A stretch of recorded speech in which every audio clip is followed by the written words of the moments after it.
بسم اللہ الرحمن الرحیم. عزیز طلباء السلام علیکم. اس کلاس میں ہم دو شعری اصطلاحات پر بات کریں گے.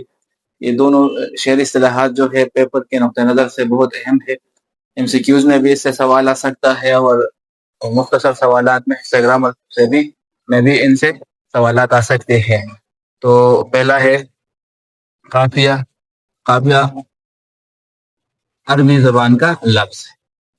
یہ نکلا ہے قفا سے. بعض لوگ کہتے ہیں کہ قفو سے یہ لفظ ماخوذ ہے، نکلا ہے. اس کا مطلب ہے پیچھے آنے والا یا پلٹ پلٹ کر آنے والا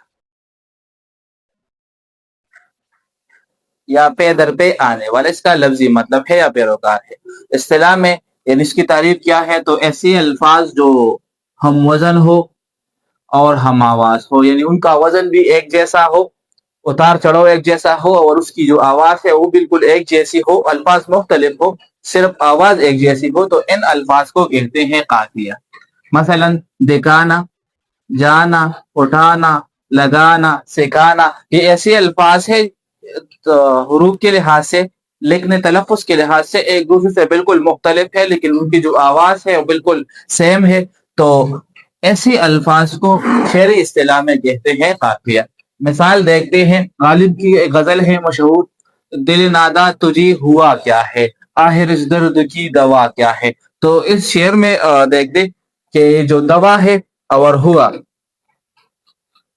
یہ دو الفاظ ان کی آواز بالکل ایک جیسی ہے، ان کا اتار چڑھاؤ وزن جو ہے بالکل ایک جیسا ہے. لفظ ایک دوسرے سے مختلف ہے لیکن آواز ایک جیسی ہے. تو اس وجہ سے ان الفاظ کو قافیہ کہتے ہیں. قافیہ کسی غزل کی مطلع میں دونوں مصر میں استعمال ہوتا ہے اور باقی اشعار میں دوسرے مصر میں استعمال ہے. اب دیکھیے، ہم ہیں مشتاق اور وہ بیدار، یا الہی یہ ماجرا کیا ہے. ماجرا ان کی وزن پر ہے، یہ قافیہ لفظ ہے. یا ابر کیا چیز ہے، ہوا کیا ہے، تو یہ قافیہ ہے.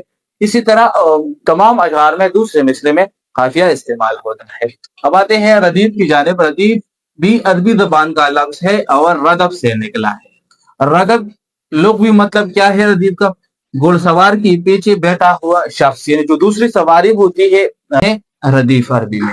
اصطلاح میں وہ الفاظ یا ایسی الفاظ جو ہو بہو کسی شعر یا مصرے کے آخر میں دہرائے جاتے ہیں، ان الفاظ کو کہتے ہیں ردیف.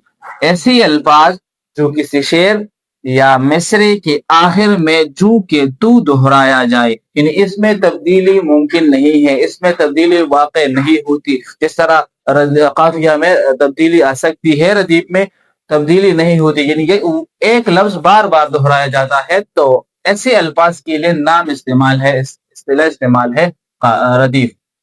اب مثال شعر میں دیکھتے ہیں. زندگی سے یہی گلا ہے مجھے، تو بہت دیر سے ملا ہے مجھے. اب دیکھیے، اس شعر کے دونوں مصرے میں آخر میں ایک ہی لفظ استعمال ہوا ہے. دونوں مصرے بالکل ایک طرح ہے، یعنی اس کی جو آواز بھی ایک ہے، الفاظ سب کچھ، یعنی ایک ہی لفظ دوبارہ استعمال ہے. تو ان الفاظ کے لیے استعمال ہے ردیف. یا اس شعر کو دیکھیں. ایک مسافر بھی قافلہ ہے مجھے، ہم سفر چاہیے ہجوم نہیں، ایک مسافر بھی قافلہ ہے مجھے. اب یہ دوسرے شعر کی دوسرے مصرے میں ردیف استعمال ہوتا ہے. تو اس سے یہ اندازہ ہو گیا جو قافیہ ہے یہ غزل کی بنیادی ضرورت ہے اور ردیف اس کے حسن میں اضافہ کر دیتا ہے، یہ بنیادی ضرورت نہیں ہے. تو آج کے لیے اتنا کافی ہے. مطلع اور مقطع کے لیے اگلی ویڈیو میں ملاقات ہوگی.